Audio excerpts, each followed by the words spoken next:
Welcome to another episode of Chax Chat. Join Chad Chelius and me, Dax Castro, where each week we wax poetic about document accessibility topics, tips, and the struggle of remediation and compliance. So sit back, grab your favorite mug of whatever, and let's get started. Welcome, everyone, to another episode of the Chax Chat podcast. We're glad you joined us today. And I want to remind everyone that you can see Dax and I in person next month at the CSUN Assistive Technology Conference in Anaheim, California. We just printed some amazing sticker sheets that we're going to be handing out at the conference, so you definitely don't want to miss out on it. So if you're going to be at CSUN this year, make sure you stop by our booth. Our booth number is 432. And stop by and say hi to us. We'd love to meet you and love to see some of you again. And really hope you guys are attending and we'll get a chance to meet you all. My name is Chad Chelius. I'm an Adobe certified instructor, as well as director of training solutions and principal at Chax Training and Consulting. And my name is Dax Castro. I'm director of media productions here at Chax Training Consulting. And Chad and I are both certified as accessible document specialists.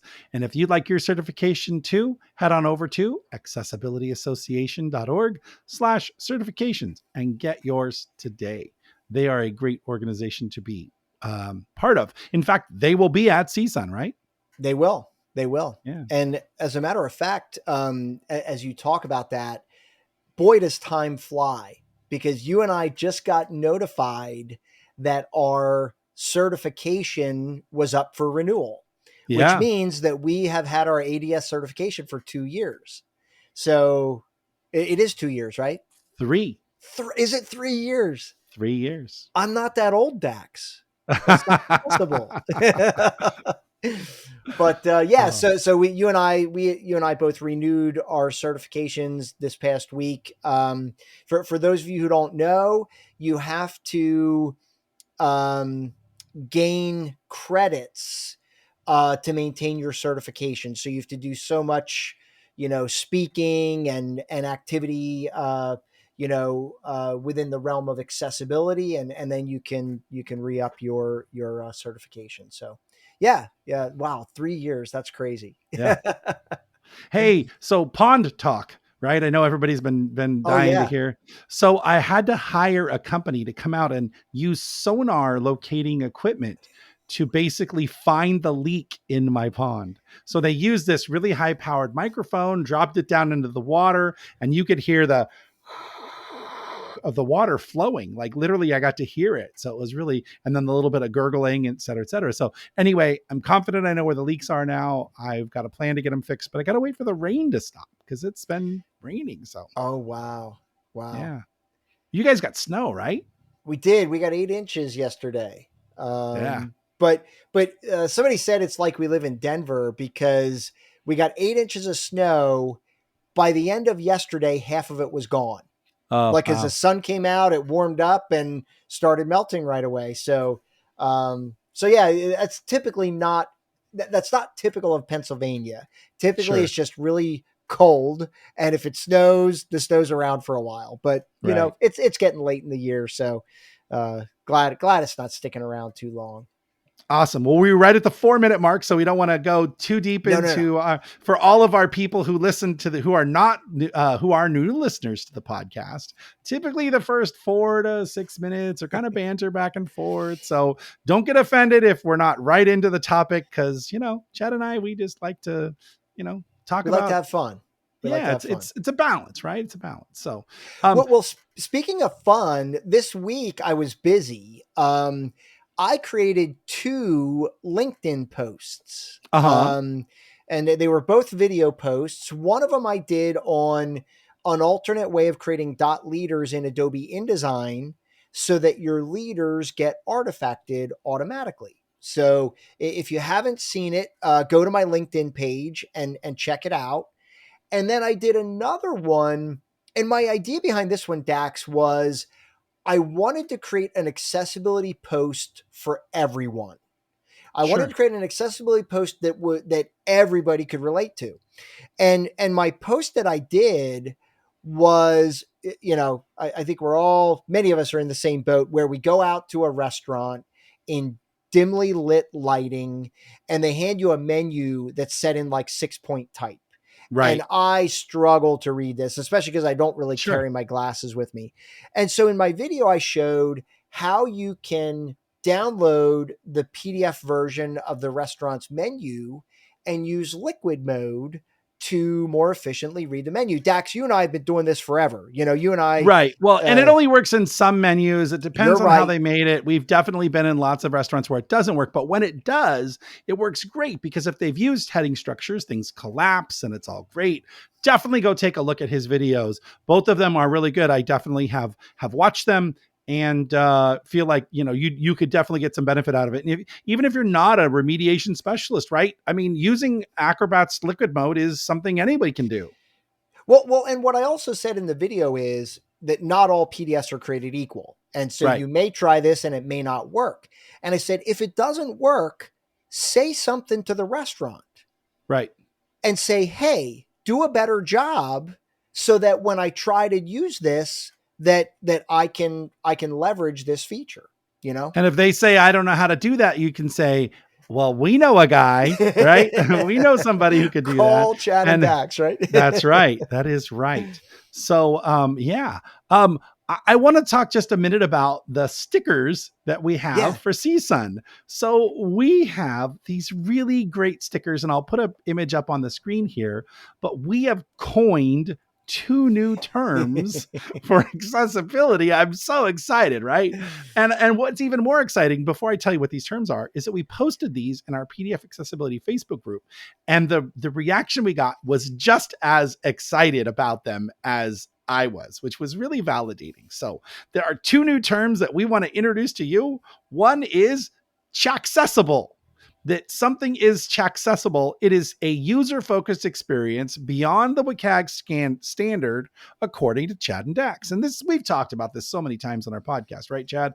That beyond understanding the user experience and creating we call it a Cadillac experience for a person using assistive technology so that they get a richer and more complete, accessible or equitable, I guess is the word I'm looking for equitable experience when navigating the document. And the other one, Chad, you remember the other one? What's the other one? Chax-ified. Chax-ified. So this is what you get. This is what you become after 3 or 6 hours of accessibility training with Chad or I. You are now Chax-ified. So we are super excited to bring these stickers to you. And we've got a whole sheet full of stickers that have lots of other things. And for our podcast listeners, we've got a few more that are IDEA, which is inclusion, diversity, equity, and accessibility. And then there's this little light bulb and it says the best ideas include accessibility, because DEI is so dominated by the other aspects of diversity and inclusion and equity that accessibility kind of gets left behind, right? Yep. Yeah, you and I run into that a lot, you know, where we go to organizations and they've implemented these diversity and inclusion programs. And, you know, you and I are always like, well, what about accessibility, guys? You know, that's a huge, you're leaving a huge portion of the people out. So. Right. And including there is our Tamman sticker. So Tamman is our partner. We are now part of the Tamman family, as you heard us announce kind of at the beginning of the year. Chax is still Chax accessibility training. We've kind of morphed our name a bit. You're going to see a new logo come out here in the next few weeks. Matter of fact, it'll take its debut at CSUN.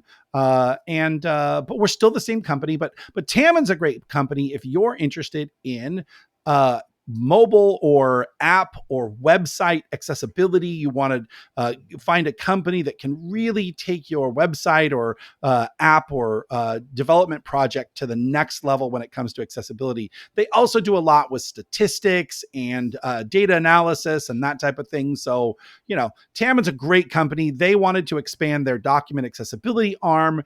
And so we felt like there was some good synergy there. And we really just have kind of combined forces to create I guess really to elevate Chax to the next level. And having that great team behind us has been a great thing.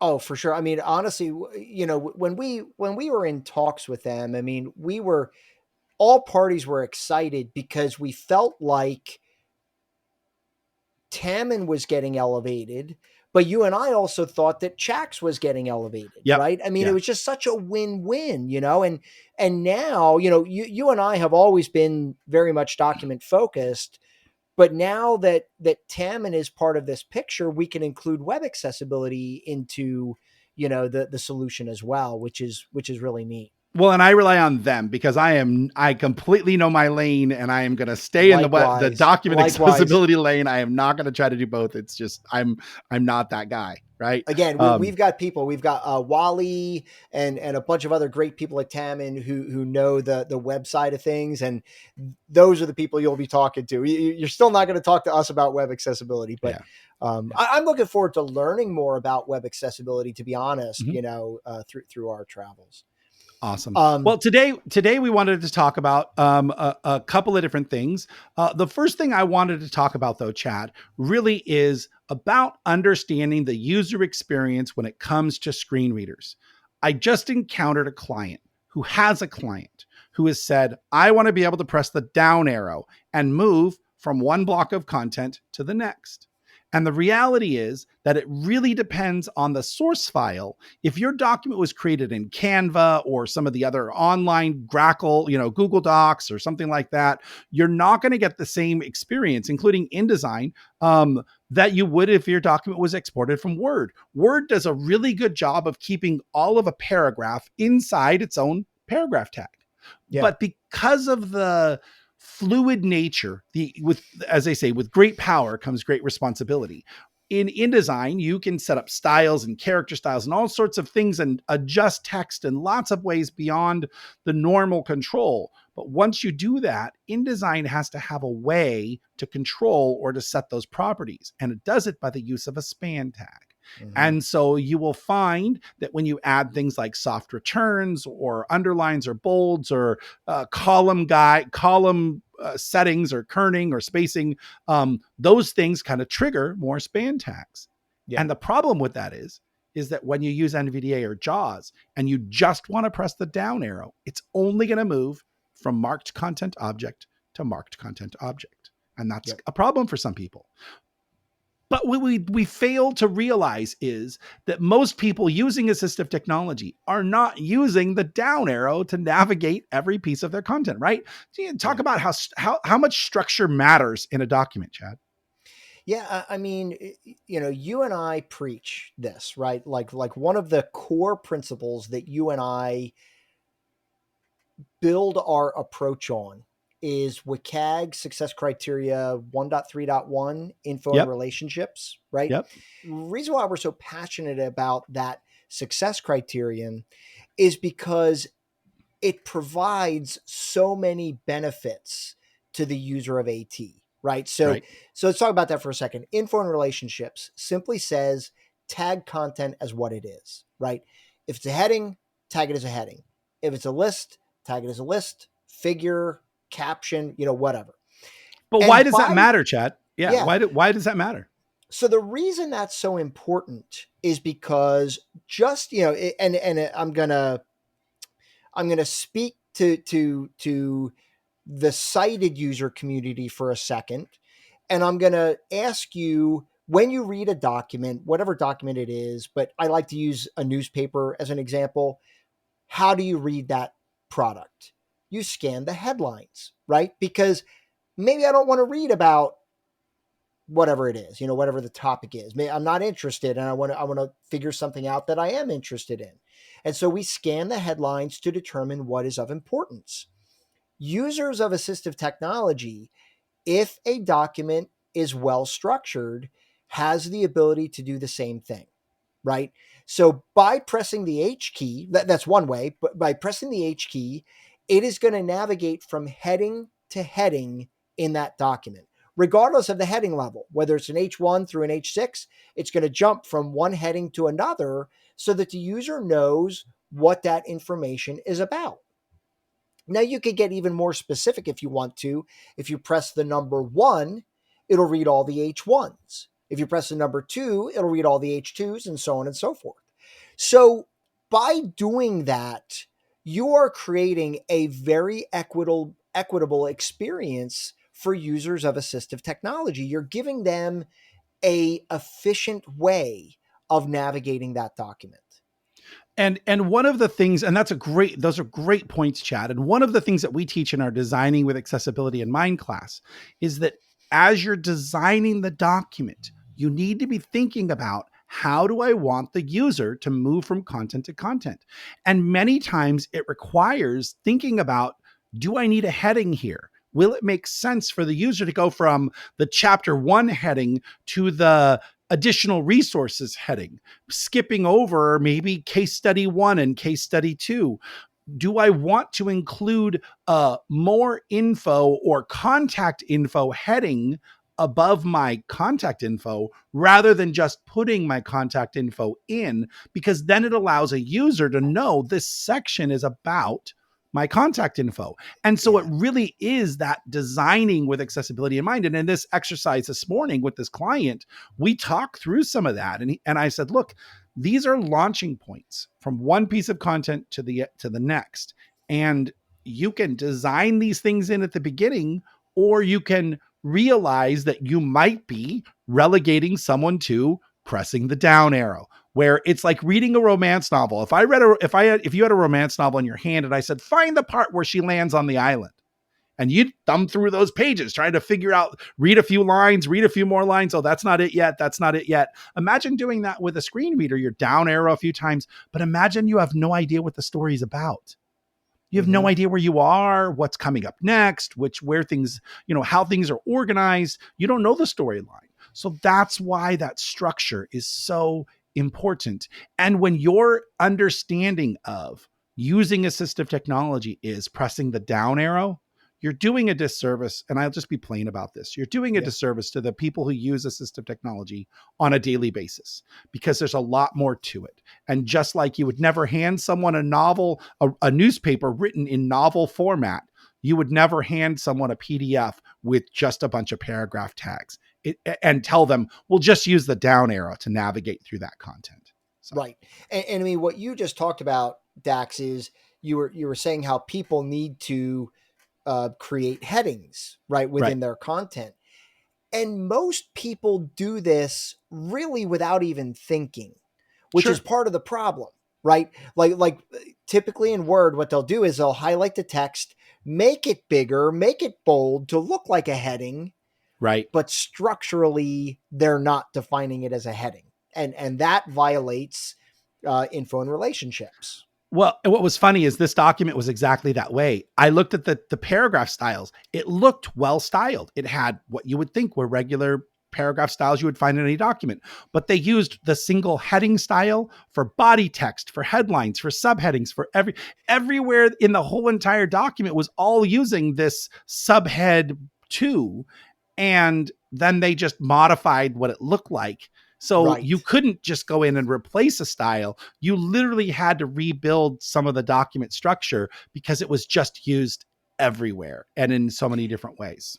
And not only is that not a good approach, but it's so inefficient from a document authoring standpoint, right? I mean, the whole point of styles is that if you're a content creator, as you're creating content, you're like, oh, I need a heading.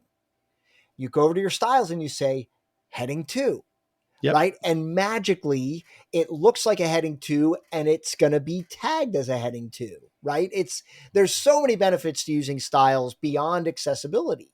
Well, and if your boss comes in and says, hey, now make this document accessible, you go in and go, oh, this green doesn't meet minimum color contrast. Instead of having to go into everywhere that green is used in your document, you go to that one style, change the green headline to a darker green, and you're good. You're all good. You update the whole document. Yeah. So I guess there's 2 things here. One, the importance of styles and headings. Well, 3 things. The importance of styles in your document to be used correctly, individually for the different types of items, and not using styles. The moment your font changes, your color changes, your size changes, those should be triggers to you to think, do I need another style for this? Most cases, the answer is yes. Some cases, no, but you might use a character style to change color. And you and I have different approaches to those kinds of things, but that's document creation. The other part of it, go ahead, Chad. Well, no. And I mean, I was just going to add to that. And I would just say that And as you're creating those headings and you choose a color for your heading, take an extra 60 seconds and just evaluate the color contrast of the color you just chose to make sure that you're meeting minimum color contrast, right? It's not hard. It's not difficult. And it takes, like I said, 60 seconds. I'm probably being generous. Yeah. You know what I mean? For how long it takes. Yeah. Well, TPGI's color contrast analyzer is a really great way to use that tool. And honestly, I always set my color palette well before I start doing any of my layouts. So I try to make sure that everything, and this is my own rule, I make sure that all my colors that I'm going to use for text are at least 4.5 to 1 color contrast, because then I don't have to worry about whether I'm using it for body text or using it for a headline, or somebody else is going to take over my document and use the wrong combination. I just stay 4.5, and that way I know I'm good regardless. So I think using styles correctly, mapping them to headings, or building the heading structure into your document. And the last one, which I think is the most important, is you need to understand what the screen reader user experience actually is, and not just under your own interpretation. Screen reader users are going to use the H key for headings, the G key for graphics, the L key for lists, the tab or enter key for links, or K for links. They're going to use those items, those keys, to get to those specific pieces of content. In Chad's story, he said, look, I'm going to open up the newspaper and I'm going to scan all the headings. While he was talking, I listened to him and thought, well, that's not how I read a newspaper. I open the newspaper and I look at all the photos, and I look at the one that's most interesting, and then I go to that article and read that one. So everybody reads something a little differently. Yeah. And the idea of the R in POUR principles, POUR, is robust. It means that regardless of the way I digest my document, there is an avenue in which I can get to that information easily. Yeah. I mean, as a sighted user, you don't have somebody standing over your shoulder saying, you've got to read this document this way. Yes. Right. Everybody does it their own way. Right. Yep. And, you know, to your point, you know, that's the whole point of what we do. Right. We want to give people whatever method they prefer to read the document is what we want to allow them to do. And, you know, when you said that person had said, I want to be able to press the down arrow key and have it that's, I don't know what the word is, but it's like you can't envision in your head how you want a product to behave. You've got to adapt to how the product works, right? And we could argue whether we like how the product works or not, but the reality is we're kind of stuck with it, right? And so what's interesting is they went a little bit farther. They added alt text to the very first image that told the user, JAWS users press the down arrow to navigate this document. And I'm just like, that's even a little farther than, that's a violation, right? Yeah. I mean, that is giving them directive. I don't know that it's a violation, but it's definitely, I hate to use the term ableist, but it's a very short-sighted way of understanding what that experience is. And no offense to the company or people that made this assumption, it all comes from a fact of not understanding the user experience. That's why our class, document testing with NVDA, is really a great class, because we walk through with people how you should test your document to ensure things are accessible. Because if my document is full of paragraph tags with no headings whatsoever, and all I'm doing is pressing the down arrow going, yep, I can hear it. Yep, I can hear it. Yep, I can hear it. You're going to think my document passes accessibility, when in fact it violates info and relationships, right? Yeah. So, yeah, 100%. 100%. Yeah. Cool. What else, Chad? Did you have something else you wanted to talk about? I sure did. And I'm slightly embarrassed at this, but you know, hey, we all make mistakes, and I wanted to share this with everybody. This is for all the Mac users out there. And as many of us know, the new Macs run on an M1, M2, I think there's even an M3 chip now, that runs all of their computers. And what makes this significant is that those of us who use Parallels And even if you didn't use Parallels, Apple shipped with a product called Boot Camp that allowed you to run Windows on your Mac. And that's because the Mac was running on an Intel chip, right? So for those of you who don't know, Windows only runs on an Intel chip, okay? So when Apple came out with the new M1, M2, M3 chips, I had realized that if you run Parallels, you can only run a product called Windows ARM. And Windows ARM is a version of Windows that runs on non-Intel chips, right? So the Surface Pro, for example, some of the Surface Pros do not run an Intel chip. They're running a AMD or a third-party chip. So when I heard this, I'm like, oh, wow, what does that mean for me as a Mac user needing to run Windows on my computer? So I reached out to Axis 4, Common Look, I think even NVDA. And I said, hey guys, does your product run on Windows ARM? No. Like across the board, no. Our product does not run on Windows ARM. Okay. So I was like, well, crap. Now what? Right. And so I kind of hid my Windows laptop now. You used to see it sitting behind me. I went and bought a Windows laptop because I'm like, well, I'm screwed. I can't do it. Now, Franz van der Geest, who is a Dutch accessibility expert, reached out to me a little while back and he's like, hey, I'm running Parallels on my M2 Mac and everything's working great. And I was like, what do you mean? Everybody I reached out to said their product doesn't run on Windows ARM. So last week I was like, the heck with it. I'm going to give it a shot. And I loaded it on my Mac and it runs phenomenally, right? Awesome. And what I didn't understand, Dax, is that those companies were right. Their product does not run on Windows ARM. However, Windows ARM ships with a virtualization software that allows you to run x86 products on Windows ARM. So I know I'm throwing out these terms. It allows you to run software designed for an Intel chip on Windows ARM. And like I said, I loaded it and I started testing and I am now, I put my Windows machine away. I'm probably going to sell it on eBay. If anybody's looking for a Windows laptop, reach out to me. But it's running. And what's really crazy, Dax, is that really what's happening is I'm running virtualization software on my Mac, right? So two virtualizations are happening, but it's fast. It's running flawless. And I couldn't be happier. I could not be happier.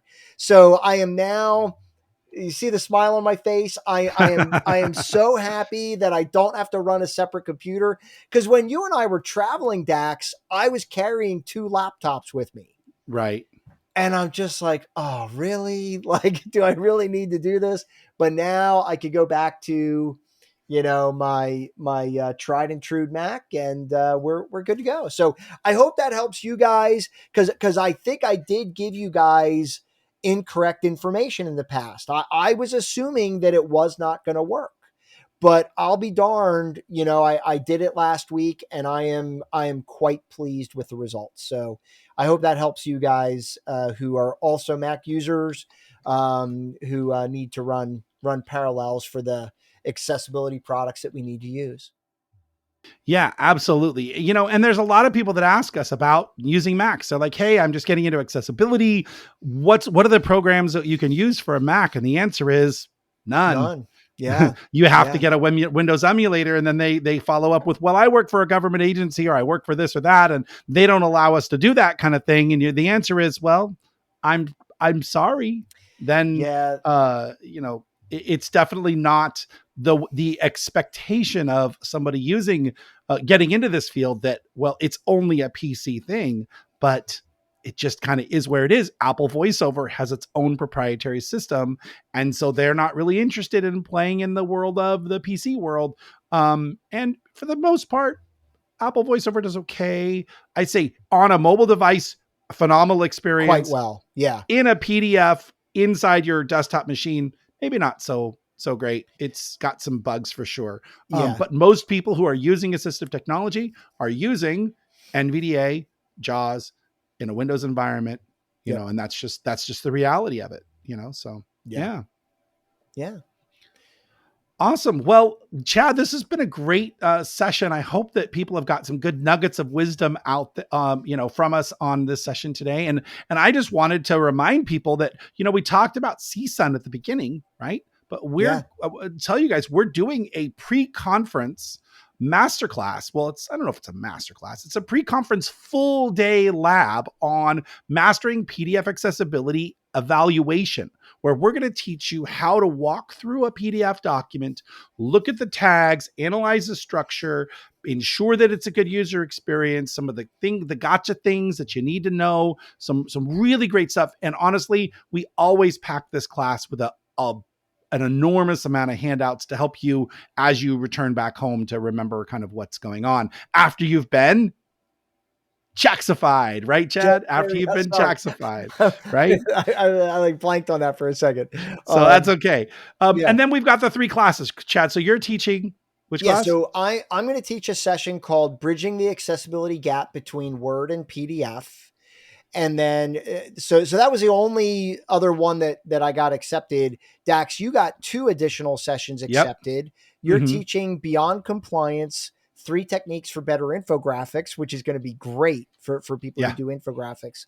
And then you're also doing PowerPoint to PDF, overcoming the pain points, which we know there are plenty of in PowerPoint. So you've got your work cut out for you on that one, buddy. Well, what's interesting is I was geeking out over PowerPoint this weekend, working on my presentation for something that's happening on Friday. And I stumbled across a PowerPoint trick to exporting video from PowerPoint to use in a Premiere in a video animation. Right? Being able to set your background to black, or to a funky green color, whatever, and then exporting basically the animated transition from one slide to the other. When you bring that into Premiere, then you just chroma key out the background, and now you have this transparent, pie chart in this case that you can animate, which I thought was really interesting.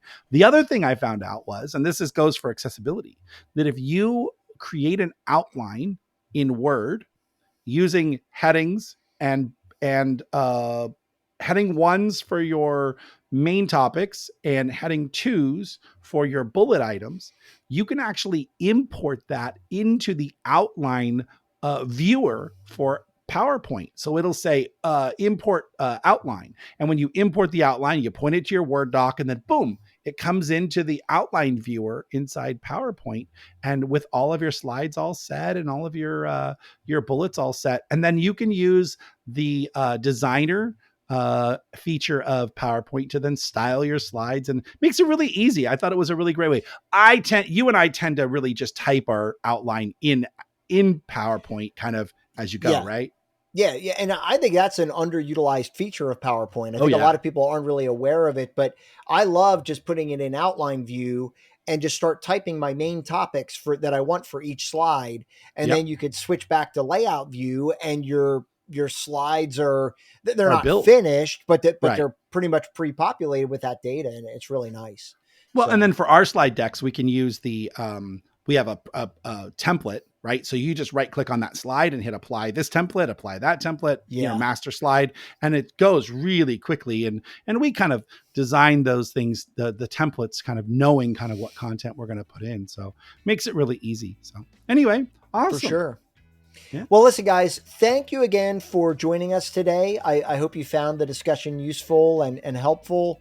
And just remember, if you guys are looking for in-person or even online training, or struggling to establish an accessibility program within your organization, head on over to accessibilityunraveled.com and reach out to us. My name is Chad Chelius. And my name is Dax Castro, where each week we unravel accessibility for you. Thanks, guys.